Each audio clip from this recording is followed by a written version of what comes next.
بچہ آ گیا، یتیم بچہ. اس نے آ کے عرض کی حضور 3 گھر میں افراد ہیں، میں، میری بہن اور میری بیوہ ماں. والد حضور چلے گئے اور آج نا 3 دن ہو گئے روٹی کوئی نہیں کھائی.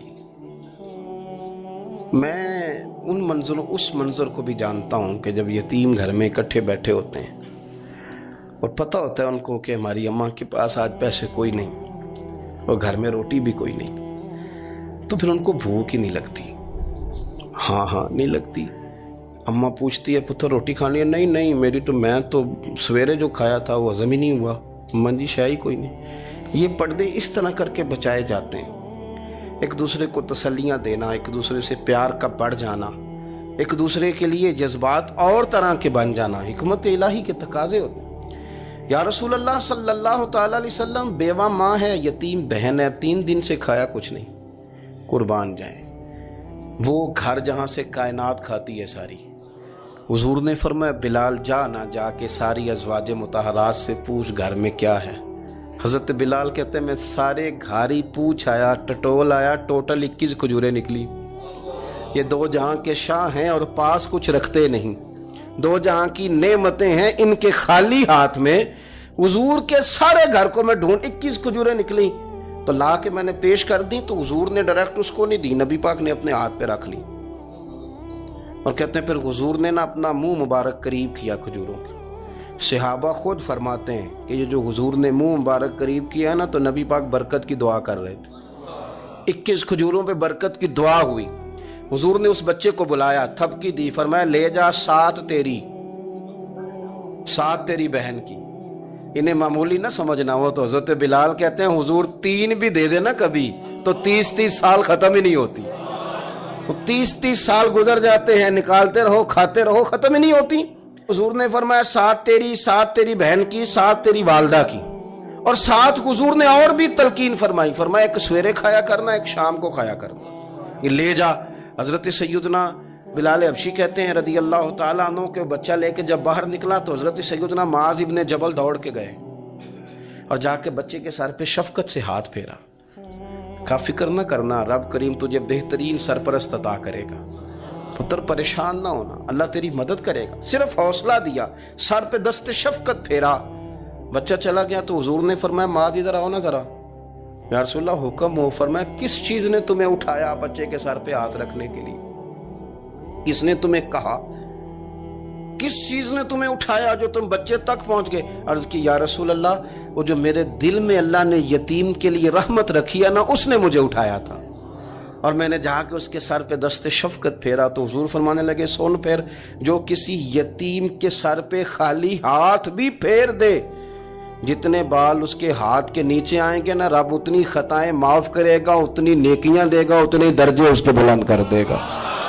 خالی دست شفقت ہی پھیر دے. دینا دلانا تو بعد کی بات ہے، اس کا خیال رکھنا. تو یہ جو ہمارے مدارس ہیں نا ان میں اکثر بچے غریب ہوتے ہیں، لیکن کچھ بچے تگڑے گھروں کے بھی ہوتے ہیں، مالدار گھروں کے بھی ہوتے ہیں. اس میں اگر کوئی ایسا بچہ آ بھی جاتا ہے نا جو یتیم ہے، کمزور ہے، تو وہ اپنے آپ کو محسوس نہیں کرتا کمزور، کیونکہ وہ یہ نہیں سمجھتا کہ میں یتیم خانے میں آیا ہوں. اس کے ذہن میں مائنڈ سیٹ یہ ہوتا ہے کہ میں مدرسے میں آیا ہوں اور میں پڑھنے کے لیے آیا ہوں. اور چونکہ وہ کچھ وزادار بچے، مالدار بچوں کے ساتھ وقت گزارتا ہے، اسی دسترخوان پہ بیٹھ کے کھاتا ہے، اسی کلاس میں سب کے ساتھ بیٹھ کے پڑھتا ہے، تو اس کی عزت نفس مجروح ہونے کی بجائے طاقت پکڑتی.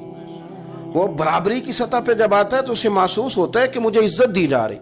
اس لیے مدارس اسلامیہ میری نظر سب سے مضبوط جگہ ہیں جہاں مساکین کی، یتیموں کی، غریبوں کی صحیح معنوں میں کفالت بھی ہوتی ہے، تعلیم بھی ہوتی ہے، عزت بھی ہوتی ہے، تربیت بھی ہوتی ہے. میرے رسول کریم علیہ السلام بڑے انہماک کے ساتھ، بڑے توجہ کے ساتھ. اچھا ایک کام اور ہوتا ہے ہمارے ہاں، وہ کیا ہے؟ اگر کوئی یتیم مال چھوڑ گیا نا اس کا باپ، تو پھر تو بارے نہیں آ رہے ہیں اس کے. پھر تو اللہ خیر کرے کہ بہت سارے مل جائیں گے کفالت کرنے والے، بہت سارے ملیں گے دھیان رکھنے والے، بڑے سارے ملیں گے توجہ دینے والے.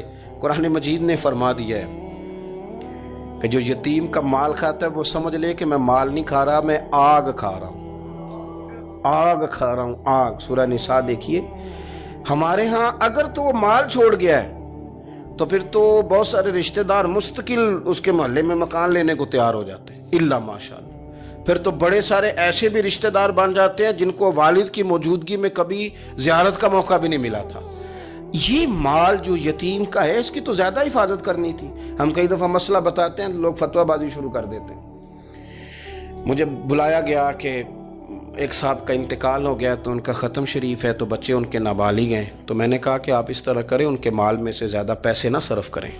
نہیں جی نہیں، بڑے پیسے کمائے ہیں جی، اس نے ساری زندگی باہر نکالی ہے تو لاکھوں کروڑوں کمائے ہیں، تو چھوٹا گوشت پکائیں گے، بکرے کا گوشت پکائیں گے اور ہم ان کا ختم شریف دلائیں گے۔ تو میں نے کہا صاحب آپ رشتہ دار ہیں، ان کے بچوں کے مال کی حفاظت کریں۔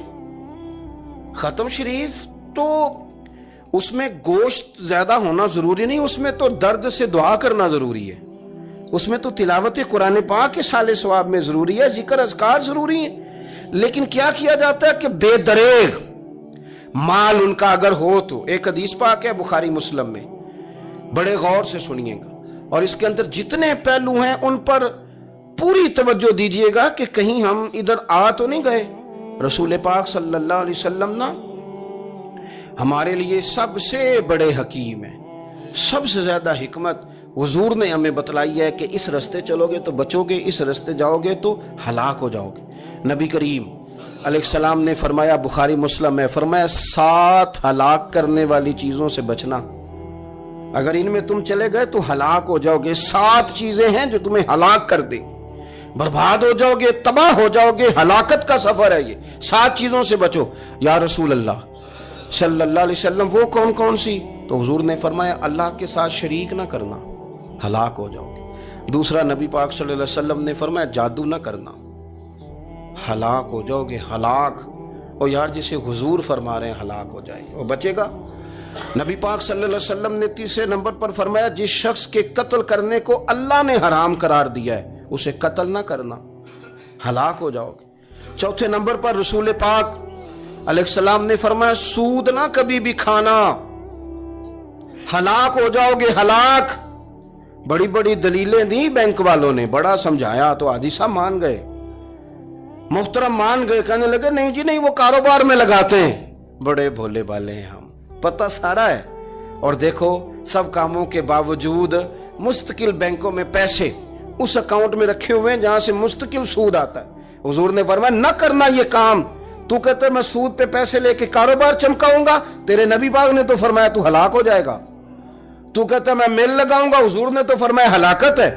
تو کہتا ہے میں بڑا کچھ کر جاؤں گا تو ہلاکت ہے۔ اچھی طرح سمجھ لیں، اصل مال بھی ضائع ہو جاتا ہے اس بندے کا جو سود کا مال ملا لیتا ہے، اصل برکت بھی اڑ جاتی۔ اور میرے نبی پاک صلی اللہ علیہ وسلم نے 5ویں نمبر پہ فرمایا یتیم کا مال نہ کھانا، ہلاک ہو جاؤ گے، نہ کھانا ان کا مال، یہ کروڑوں ہو، اربوں ہو یا 10 روپے ہو، یتیم کا پیسہ نہ کھا جانا، ہلاک ہو جاؤ گے، ہلاکت تمہیں آ لے گی۔ اور پھر 6 نمبر پر نبی پاک علیہ السلام نے فرمایا کفر سے جہاد ہو رہا ہو تو کبھی پیٹ پھیر کے بھاگنا نہ، ہلاک ہو جاؤ گے۔ اور 7ویں نمبر پر اللہ کے رسول نے فرمایا بے قصور اور بے گناہ عورت پر تہمت نہ لگانا، بلا وجہ بہو کے کھاتے نہ کچھ ڈال دینا، بلا وجہ بھابی اور بیوی اور کسی بھی خاتون پر کوئی الزام بے قصور عورت پر بہتان نہ لگانا۔ مار مار کے ایک شخص نے بحال کر دیا بیوی کو اور بعد میں پتا چلا کہ جی مجھے شک ہے تویز کراتی ہے۔ کیا آپ کی سوچ ہے؟ مسلمان اللہ کو ماننے والا اور اس باتوں پر الزام لگائے گا تویز کرا کے لاتی؟ بے قصور عورت پر بہتان، ایک تو بات ہے اسے مارنا اور ایک یہ ہے کہ کوئی تکلیف دینا، اور ایک خالی اتنی بات کی کہ بہتان بھی نہ لگانا، اس پر الزام نہ لگانا، یعنی تم نے صرف بے قصور عورت پر الزام ہی لگایا تو حضور فرماتے ہیں ہلاک ہو جاؤ گے۔ یہ ہلاکت والا کام ہے، لیکن ہم بغیر سوچے سمجھے کہہ دیتے ہیں اس نے کہا ہے، اس نے کیا ہے، یہ کرتی ہے، یہ کام نہیں کریں۔ یہ 7 وہ چیزیں ہیں جو ہلاک کر دیں گی۔ نبی پاک صلی اللہ تعالیٰ علیہ وآلہ وسلم فرماتے ہیں میں نا جنت کا دروازہ کھولوں گا تو ایک عورت کو نا میں سبقت لے جاتے ہوئے دیکھوں گا، یعنی وہ جلدی سے جنت میں داخل ہو رہی۔ یا بعض شارحین کہتے ہیں کہ حضور داخل ہوتے ہی سب سے پہلے اس کا چہرہ دیکھیں گے، حضور فرمائیں گے تو پہلے ہی آ گئی، بی بی جنت میں، حضور نے دروازہ کھولا تو جلدی سے نظر آئی، تو پہلے آ گئی۔ سب نے لکھا ہے کہ اس عورت کی شان یہ ہے کہ سب سے پہلے جنت میں گئی۔ میں نے حدیث پڑھی تو میں نے نیچے حاشیے میں لکھا، میں نے کہا میرا خیال یہ ہے کہ اس کی زیادہ شان یہ ہے کہ جنت میں اس کی سب سے پہلی ملاقات مدینے والے محبوب سے ہو گئی۔ یہ دیکھو کتنی بڑی شان۔ حضور فرمانے لگے تو کیسے پہلے آ گئی، کون ہے تو وہ کہنے لگی حضور میں بیوہ ہوں، میرے بچے یتیم تھے، میں نے ان کی خاطر نہ بیٹھی رہی، میں نے نکاح نہیں کیا، میں نے ان یتیموں کی پرورش کی، بیوہ بن کے زندگی گزار دی، ان یتیموں کے لیے بیٹھی رہی۔ اس کو جائز ہے، یہ کر سکتی تھی، لیکن اس نے سوچا کہ میں ان کی نگہبانی یتیموں کے لیے بیٹھی رہی۔ آج شان یہ ہے کہ مدینے والے کے لیے جب دروازہ کھلا ہے تو اس بی بی کو بھی رب کریم نے فوراً ہی جنت عطا فرما دی، یہ سب سے پہلے گئی۔ میں نے دیکھی ہیں ایسی عورتیں 23 سال میں بیوہ ہوئی پر عمر بچوں کے نام کر دی۔ اسے پتہ تھا کہ کل کو جب یہ بڑے ہوں گے تو یہ اپنے کمرے کا دروازہ بند کر لیں گے، یہ نہیں پوچھیں گے کہ اماں سوئی ہے کہ جاگ رہی ہے، ان کا آنا جانا الگ سے ہو جائے گا، ان کے تعلقات اپنے ہو جائیں گے، پر یہ بیٹھی رہی۔ اس نے بچوں کو وقت دیا تو بچے تو کیا اس کو صلہ دیتے تھے، رب نے یہ صلہ دیا ہے کہ سب سے پہلے اسے جنت میں داخلہ عطا فرمایا۔ ابو داؤد شریف میں مسند امام احمد بن حنبل میں حدیث ہے، نبی پاک صلی اللہ علیہ وسلم کے چچا زاد تھے حضرت جعفر طیار، مولا علی شیر خدا کے بھائی تھے، جنگ موتا میں شہید ہو گئے۔ وہاں سے کوئی خبر لے کے نہیں آیا، لیکن رب خبریں دیتا ہے نا اپنے حبیب کو، اللہ غیب کے خزانوں کی کنجیاں دیتا ہے اپنے محبوب کو۔ نبی کریم صلی اللہ تعالی علیہ وسلم نا ان کے گھر گئے، ان کی زوجہ کا نام اسماء بنت امیس تھا۔ حضور نے فرمایا اسماء میرے بھتیجوں کو میرے پاس لاؤ، محمد بن جعفر اور عبداللہ بن جعفر رضی اللہ تعالیٰ عنہ۔ بچے قریب آئے، حضور کو پتہ ان کے والد شہید ہو گئے، نبی پاک نے اپنی ناک مبارک ان کے رخساروں پہ رکھے، پھر حضور نے ان کا ماتھا چوما، پھر نبی پاک صلی اللہ علیہ وسلم نے سینے سے لگایا، فرمایا حجام کو بلاؤ نا ذرا، ان کے بال تراشے کتنی بڑے ہو گئے، حجامت ہونے والی۔ حضور پیار کر رہے تھے، آنکھوں میں آنسو تھے، تو جناب اسماء قریب آئیں، کہنے لگے حضور میرے شوہر کی کوئی خبر آ گئی ہے؟ تو نبی پاک صلی اللہ تعالی علیہ وسلم نے گردن مبارک اٹھائی تو آنکھوں میں آنسو تھے، فرمایا رب نے میرے بھائی کو شہادت کا درجہ عطا کیا ہے، فرمایا کوئی آہ و بقا نہ کرنا میرے بھائی پر، اللہ نے اسے شہادت کا درجہ دیا ہے۔ حضرت جعفر طیار کے گھر والوں کے لیے حضور نے صحابہ کو حکم دیا کہ یہ غم میں ہیں، ان کے لیے کھانے پکا کے لاؤ۔ پھر نبی پاک ان بچوں سے پیار کرنے لگے، فرمانے لگے یہ جو ہے نا محمد بن جعفر یہ اپنے دادا جناب ابو طالب سے ملتا جلتا ہے، اور یہ جو عبداللہ بن جعفر ہے یہ تو سارا میرے ساتھ ملتا جلتا ہے۔ نبی پاک صلی اللہ علیہ وسلم پیار کرتے، باتیں کرتے، حضرت اسماء رونے لگیں۔ یہ ابو داؤد شریف میں مسند امام احمد بن حنبل میں چمکتے جملے، عرض کرنے لگی حضور میرے بچوں کا کیا بنے گا، کون کفالت کرے گا؟ قربان جائیں رسول پاک صلی اللہ علیہ وسلم کے کیا جملے، یتیموں کے لیے حضور کا نوازنے کا کیا انداز ہے۔ فرمایا اسماء تو فکر نہ کر، انا ولیہم فی الدنیا والآخرہ، فرمایا میں دنیا میں بھی ان کا وارث بنوں گا، قیامت کے دن بھی ان کا وارث بنوں گا۔ تو صرف دنیا کی بات کرتی ہے کہ نظام معیشت کا کیسے چلے گا، اور میرا وعدہ یہ ہے کہ دنیا میں بھی ان کی سرپرستی کروں گا، آخرت میں بھی سرپرستی کروں، آخرت میں بھی میں ان کا خیال رکھوں گا۔ آپ غور تو فرمائیں، توجہ تو کریں کہ اس قدر زیادہ حضور کا انہماک اس طبقے کے ساتھ ہمیں اپنے دائیں بائیں عزیزوں میں، رشتہ داروں میں، دوستوں میں، علاقہ میں، پڑوسیوں میں، محلے داروں میں دیکھنا چاہیے۔ یہ بچے بیچارے میں نے دیکھا ہے، ان کے بگڑنے میں اصل بات یہ ہوتی ہے کہ کوئی مخلص ہو کے سرپرست نہیں بنتا۔ آگے بڑھیں، اپنی اپنی خدمات پیش کریں، اور جس طرح ہمارا بچہ بگڑ جائے تو ہم اس کے لیے پوری کوشش کرتے ہیں، جد و جہد کرتے ہیں، حالات، واقعات، پس منظر، پیش منظر کا جائزہ لیتے ہیں، کون سے اسباب اختیار کیے جائیں تو یہ ٹھیک ہو سکتا ہے۔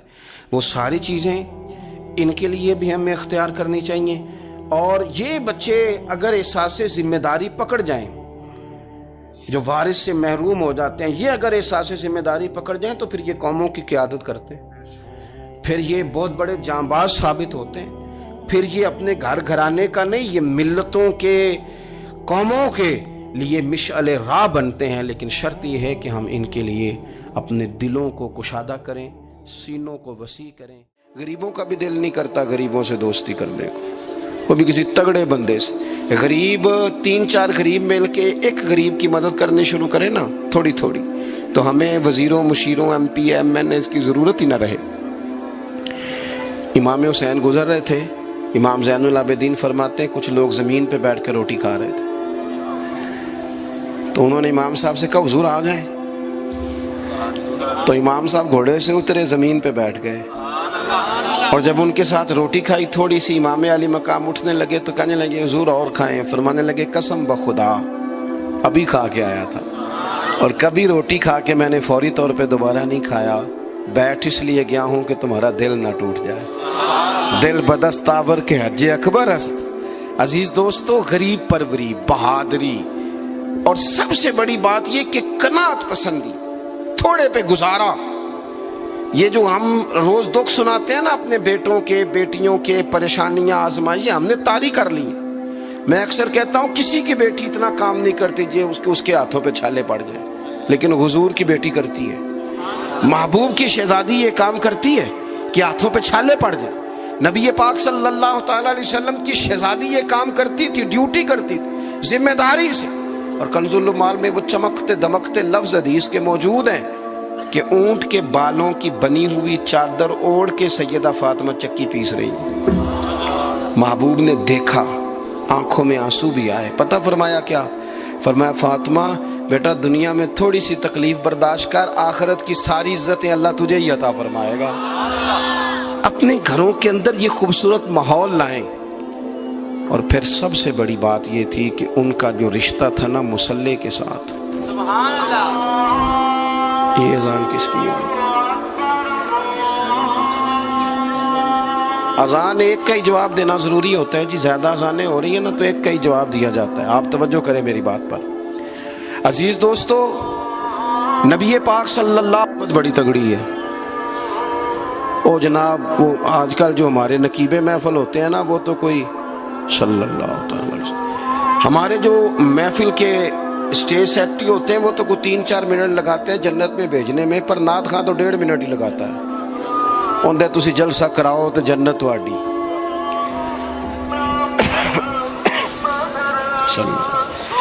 یاد رکھیں کہ نسبت کی مضبوطی ایک بڑی عظمت ہے، اللہ والوں کی نسبت بڑی چیز ہے، اور خدا دے یہ دولت تو یہ بڑی چیز ہے، یہ بڑی چیز ہے۔ یاد رکھ لے میرے عزیز کہ جب آپ کا رشتہ اگر نسبت تگڑی ہے تو عبادت کرنے سے تو اور تگڑی ہو جائے گی، مصلی پہ بیٹھنے سے تو اور مضبوط ہو جائے گی۔ آپ نبی پاک علیہ السلام کے گھرانے کا ترک دیکھیں تو وہ عبادت سے بڑا ان لوگوں کا شغف ہے، اللہ اللہ کرنے سے بڑا ذوق ہے۔ ہم نا پہلے بھی کمزوریاں کافی تھیں، پر جب سے موبائل آیا ہے نا، یہ موبائل تسبیح کی جگہ پہ آیا ہے، ہاتھوں میں تسبیح ہوتی تھی جہاں موبائل آئے۔ مصلی کی عبادت، ریاضت کمزور کر لی ہم نے۔ رسول پاک صلی اللہ علیہ وسلم کا اپنا طریقہ یہ تھا کہ حضرت عائشہ صدیقہ رضی اللہ تعالیٰ عنہ فرماتی ہیں کہ حضور نے ساری رات نماز پڑھی اور قدم شریف میں ورم آ گیا۔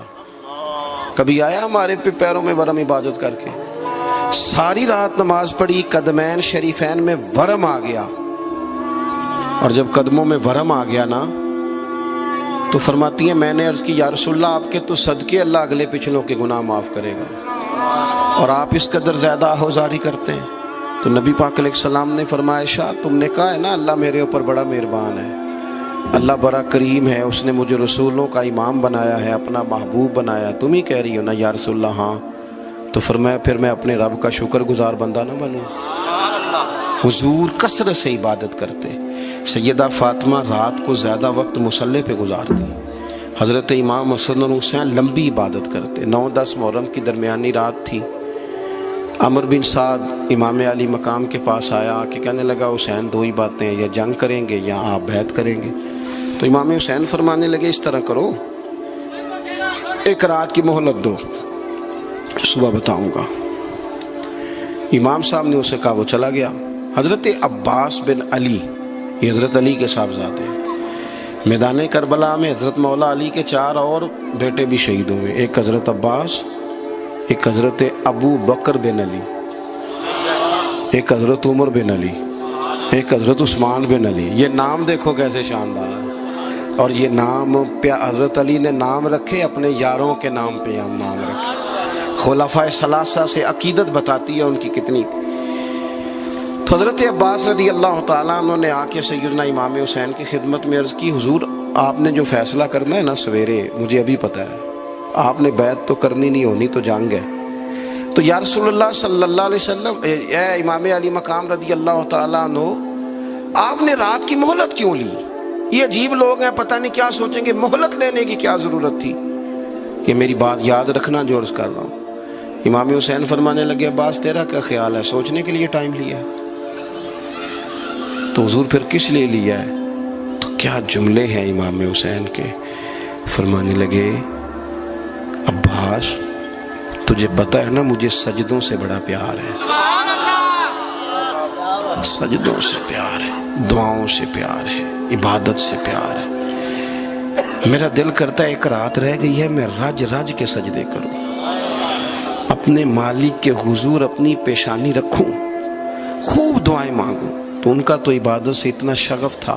آخری بات سنیں، یزید تو ظاہری طور پر کلمہ بھی پڑھتا تھا، سارے کام کرتا تھا، امام حسین کیوں نکلے اس کے خلاف؟ اس لیے کہ فاسق و فاجر تھا، شرابی بدکار تھا۔ صحیح بتانا، صحیح۔ اس بندے کی جیب میں خود ڈھیر سارے گندے گانے ہوں، وہ امام حسین کے نام کی ایک دیگ پکا لے تو امام حسین خوش ہو جائیں گے؟ جو وہاں لڑکیوں کے اسکول کالج کے سامنے روز کھڑا ہو، وہ کہے کہ میں نے 6 نعرے پورے لگائے امام حسین کے نام کے، تو امام حسین خوش ہو جائیں گے؟ امام حسین کی کاز کیا ہے؟ وہ کہتے ہیں کہ ایسے لوگ جو فاسق و فاجر ہوں، اعلانیہ گناہ کرنے والے، وہ کبھی بھی عنان حکومت پہ آنے نہیں چاہیے۔ اور اگر ہم سپورٹر ووٹر ان لوگوں کے ہوں، ہم انہی لوگوں کے سپورٹر ووٹر ہوں جو ظالم ہیں، فاسق و فاجر ہیں، اور ہم بات کریں امام حسین کی، ہم سے نہ رقم ہوں گے قصید یزید کے، ہم لوگ تو حسین کے سیرت نگار ہیں۔ دورنگی چھوڑ کے یک رنگ ہو جا، سراسر موم ہو جا یا سنگ ہو جا، آپ کبھی کسی ظالم کے سپورٹر نہ بنے، کبھی بھی۔ آپ کو پتا چل گیا بندہ غلط ہے تو ڈٹنا سیکھیں، کھڑے ہونا سیکھیں۔ وَلَا تَحْسَبَنَّ اللَّهَ غَافِلًا عَمَّا يَعْمَلُ الظَّالِمُونَ، اللہ ظالموں کے کاموں سے بے خبر نہیں ہے۔ کبھی کسی ظالم کی سپورٹ نہ کریں، کبھی بھی۔ میرے نبی پاک علیہ السلام نے فرمایا، جس نے زمین کی ایک بالشت پر ظلم کیا نا، اللہ 7 زمینوں کا طوق بنا کے قیامت کے دن اس کے گلے میں ڈال دے گا۔ کبھی کسی ظالم کے ساتھ کھڑے نہ ہونا، کبھی بھی، ایک منٹ کے لیے۔ وہ ایک دفعہ ایران کا ایک بادشاہ تھا، تو اس نے سوچا کہ میں اپنے بیٹے کو نا گھوڑ سواری سکھا لی ہے، تیر اندازی سکھائی ہے، تو میں نا اسے دین بھی پڑھاؤں۔ اس نے ایک بزرگ عالم کا انتخاب کیا، کہا میرے بیٹے کو آپ نا کتاب و سنت پڑھائیں۔ تو بچہ ایک زمانہ استاد کے پاس کئی سال جاتا رہا۔ جب اس کی تعلیم مکمل ہو گئی نا، تو ایک دن فارغ ہو گیا، جس طرح ہمارے ہاں چلے آمین ہوتی ہے یا دستار ہوتی ہے، بچے کی تکمیل ہو گئی۔ ایک دن ویسے ہی استاد صاحب نے گھر بلایا، کہا پتر میرے پاس آؤ۔ بچہ چلا گیا تو استاد صاحب نے اندر سے کنڈی لگا لی اور بچے کو کافی سارے تھپڑ مارے، کھینچا، زد و کوب کیا، مارا۔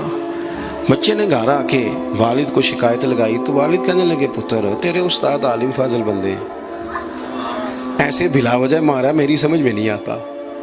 ماں کو کہا تو اماں کہنے لگی، پتر تیرا باپ کہتا تو ٹھیک ہے، چلو حالات بدل گئے، زمانہ بیت گیا، وہ بادشاہ فوت ہو گیا، یہ بیٹا تخت پہ بیٹھا۔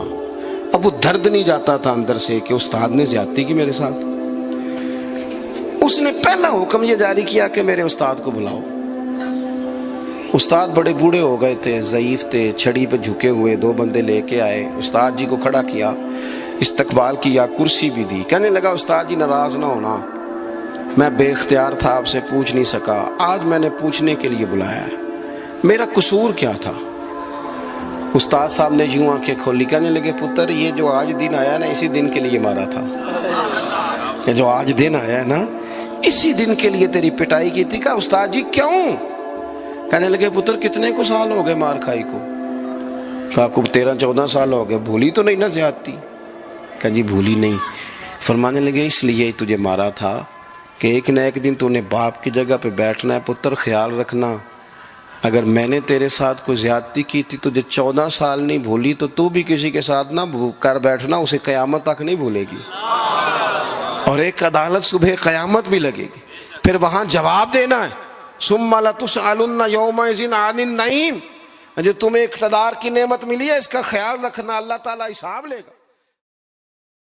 غریب آدمی کو قرض کی ضرورت پڑ گئی، 1000 دینار چاہیے۔ میں کہہ چکا ہوں کہ درہم چاندی کا ہوتا تھا، دینار سونے کا، اب 1000 دینار لینا ہے۔ تو جس بندے سے اس نے کہا، اگرچہ وہ نیک بندہ تھا، اس نے کہا یار 1000 دینار دے دو، تو کہنے لگا کوئی گواہ ہے تیرے پاس؟ وہ کہنے لگا غریبوں کا گواہ کون ہوتا ہے؟ ہاں ایک گواہ ہے۔ کہا کون؟ کہا میرا رب، وہ تیرے اور میرے بیچ گواہ ہے۔ اس نے کہا کوئی کفیل، اگر تو پیسے نہ دے سکے تو وہ بعد میں دے دے، یا تجھے کچھ ہو جائے تو وہ دے دے۔ اس نے کہا کفیل بھی میرا اللہ ہی ہے، میرے پاس اگر ہے تو رب کریم کا نام ہے، اگر اعتماد کر سکتا ہے تو کر لے۔ بندہ نیک تھا، اس نے کہا رب کے نام پہ، رب کی کفالت پہ، اللہ کو گواہ بنا کے میں تیار ہوں تجھے 1000 دینے کی۔ اس نے 1000 دینار دے دیا، وقت واپسی کا طے ہو گیا، وہ چلا گیا پیسے لے کے۔ اس نے پوری محنت کی کہ میں نے وقت پہ پیسے لوٹانے، پوری محنت بھی کر لی، اللہ نے مدد بھی کر دی، پیسے بھی اس تاریخ کو اسے مل گئے۔ بعد لوگوں کا تو لوٹانے کا دل ہی نہیں نہ ہوتا۔ فرمایا حدیث پاک میں کہ تو لوٹانے کا ارادہ کر، رب تیری مدد بھی فرمائے گا۔ لیکن یہاں بہت سارے لوگ کہتے ہیں خیر ہے، ارادہ ہی نہیں، تو پھر جس طرح کا بندے کا گمان ہو رب بھی اسی طرح کا معاملہ فرماتا ہے۔ اس نے پیسے جمع بھی کر لیے اور واپس دینے کو تیار بھی ہو گیا، لیکن رستہ بحری جہاز کا تھا، کشتی کا تھا، دریا کے رستے واپس آنا تھا۔ اب وہ جب آ گیا دریا کے کنارے تو بڑی کوشش کی، پر وہاں اسے کوئی کشتی نہیں ملی۔ وقت پہ پیسے لوٹانے ہیں، سفر کرنا ہے، اب سواری میسر نہیں ہے۔ سوچ سوچ کے پریشان تھا کہ میں نے تو اللہ کے نام پہ لیے۔ اچانک دل میں ایک تجویز آئی، اس نے ایک لکڑی لی، لکڑی کو اندر سے کھولا، 1000 دینار اس میں بھرا، بخاری پڑھ رہا ہوں، اور ساتھ ایک خط بھی لکھا کہ یار میں پیسے پہنچانا چاہتا تھا پر مجھے کوئی چیز نہیں ملی دریا کے اس پار آنے، اللہ کے نام پر تیری طرف روانہ کر رہا ہوں۔ اور یہ کہہ کہ وہ لکڑی دریا میں رکھ دی، وہ لکڑی ڈوب گئی ہے، واپس آ گیا۔ وہ جس نے پیسے لینے تھے وہ عین مقررہ وقت پر دریا کنارے آیا۔